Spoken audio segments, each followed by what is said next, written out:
Hello दोस्तों, स्वागत है आप सभी का। आप सभी की डिमांड पर हमने NCERT 12th चालू कर दी है दोस्तों, और हम NCERT की लगातार सिस्टमेटिक तरीके से आपको वीडियो प्रोवाइड कराएंगे। तो हमारे साथ बने रहिए। जिन्होंने वीडियो पिछली नहीं देखी है, आज हमारी जो है चौथी वीडियो है ये। इससे पहले की वीडियो आपने नहीं देखी है तो आप उनको देखें और कंटिन्यू हमारे साथ बने रहें। उम्मीद है आप सभी अच्छे होंगे और छुट्टियों का जो है पूरी तरह से सदुपयोग कर रहे हैं। जैसा कि आप लोगों की डिमांड थी कि भाई छुट्टियां हमारी रहेंगी, एग्ज़ाम चल रहे हैं, तो इस दौरान हम आगे का हमारी जो क्लास है उसका सिलेबस हमारे साथ में चलता रहे, छुट्टियों में हम उसका भरपूर लाभ उठाएं। और जो लोग कंपटीशन की तैयारी कर रहे हैं उनको भी पूरी NCERT पेज वाइज पेज आपको इस पर मिलेगी। और साथ में वीडियो के अंत में आपको टेलीग्राम चैनल का लिंक मिलेगा दोस्तों। उसमें सारी वीडियो से संबंधित जो क्वेश्चन आंसर होंगे वो आपको प्रोवाइड हो जाएंगे। इसलिए लास्ट में लिंक मिलेगा, आप उस पर क्लिक करके और मेरे टेलीग्राम चैनल पर जा सकते हैं। तो शुरुआत करते हैं आज की दोस्तों। पिछली वीडियो के बाद जो हमारी नेक्स्ट वीडियो आती है उसमें हम देखेंगे परागकण का महत्व। लास्ट वीडियो में हमने परागकण की यानी पोलन ग्रेन की स्ट्रक्चर हमने पढ़ी थी। तो पोलन ग्रेन का महत्व क्या है दोस्तों? महत्व पढ़ने से पहले यहाँ पर एक नोट, जो महत्वपूर्ण पॉइंट है उसको ध्यान में रखना है कि परागकण जब परिपक्व हो जाते हैं तो स्फुटन के बाद जब वो झड़ते हैं अर्थात वो बाहर निकलते हैं, तो उस समय 60% लगभग 60% आवर्तबीजी पादपों में परागकण 2 सेल वाली चरण में रहते हैं, अर्थात 2 सेल स्टेज में होते हैं। कितने चरण में होते हैं? 2 सेल चरण में। जबकि शेष परागकण झड़ने से पूर्व 3 सेल स्टेज में होते हैं, यानी मोस्टली परागकण। ये सवाल बहुत इंपॉर्टेंट है दोस्तों, ध्यान रखना। NCERT इसको स्पेशली मेंशन किया हुआ है। तो यहाँ पर आपका सवाल बनेगा कि मोस्टली एंजियोस्पर्म प्लांट में जो पोलन ग्रेन है वो झड़ते समय कितनी सेल की स्टेज में होता है? तो ध्यान रखना 2 सेल स्टेज में होता है दोस्तों। एक कायिक सेल होती है और एक जर्मिनल सेल होती है, जो हमने लास्ट वीडियो में देखा था डायग्राम के साथ में। लेकिन कुछ जो शेष रह जाते हैं उनके अंदर 3 स्टेज में आ जाता है, अर्थात पोलन ग्रेन अंकुरित होने लगता है, जिसे हम मेल गैमेटोफाइट कहते हैं। तो पोलन ग्रेन अंकुरित कब हो रहा है? तो यहाँ पर उसका कारण है कि जो जनन सेल होती है दोस्तों, जर्मिनल सेल माइटोसिस द्वारा 2 नर युग्मक अर्थात प्रो मेल न्यूक्लियाई बनाती है। तो 3 सेल स्टेज कब होगा? वो जो जनन सेल है वो दोबारा से समसूत्री विभाजन करके और 2 प्रो न्यूक्लियाई बनाकर 3 सेल स्टेज में आ जाता है। ओके दोस्तों, देखते हैं परागकण का महत्व। जब हम किसी चीज़ का महत्व देखते हैं तो लाभदायक और हानिकारक दोनों ही प्रकार से हम पढ़ते हैं। तो सबसे पहले लाभदायक की बात करते हैं दोस्तों।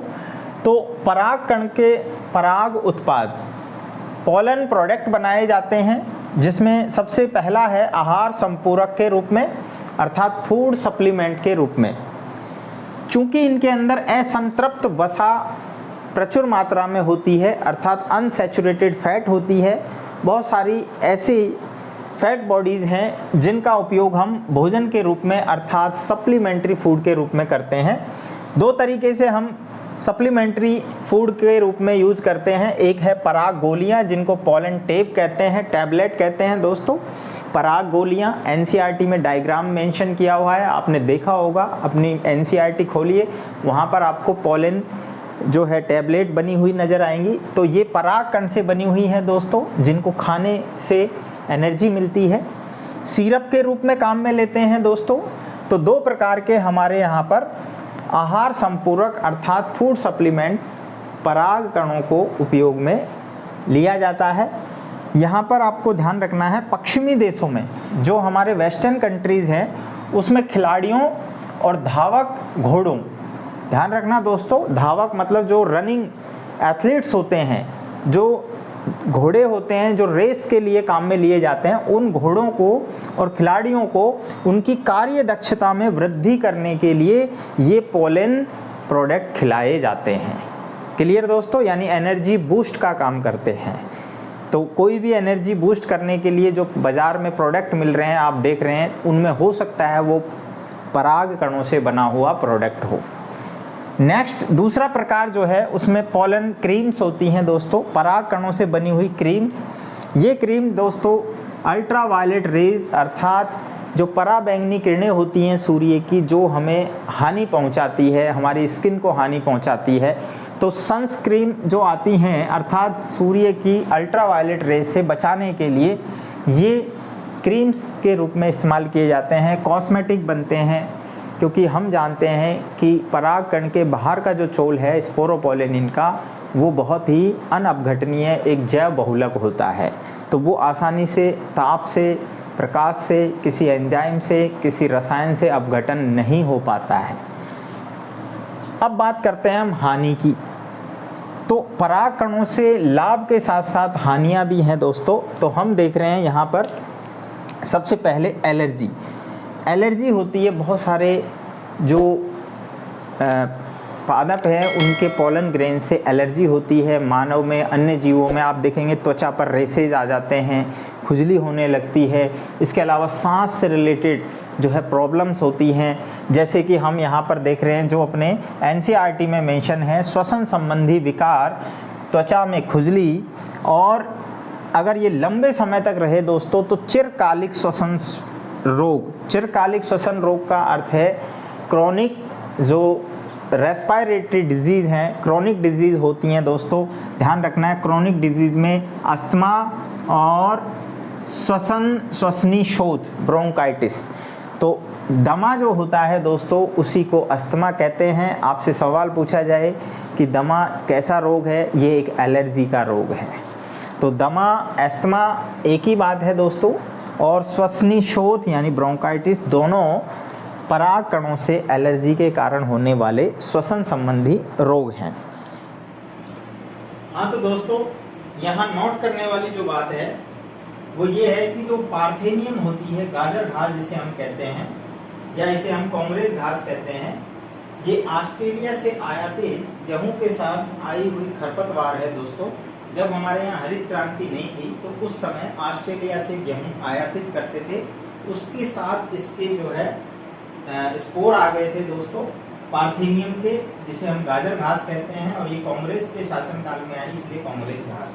तो ये एलर्जी करते हैं, अब इस समय बहुत ज़्यादा समस्या क्रिएट कर रहे हैं। इसके अलावा अन्य एलर्जी करने वाले जो हैं पादप, उनमें हम देखते हैं चिनोपोडियम और ज्वार, इनके पोलन ग्रेन भी एनर्जी उत्पन्न करते हैं। लास्ट में हम देखते हैं परागाणु विज्ञान, पोलेनोलॉजी। बीजाणुओं एवं पराग कणों के अध्ययन के विज्ञान को हम पोलेनोलॉजी कहते हैं। विज्ञान की वो शाखा जिसमें हम परागकण और बीजाणुओं का अध्ययन करते हैं। तो दोस्तों आज की वीडियो में हमने देखा परागकण का महत्व क्या है।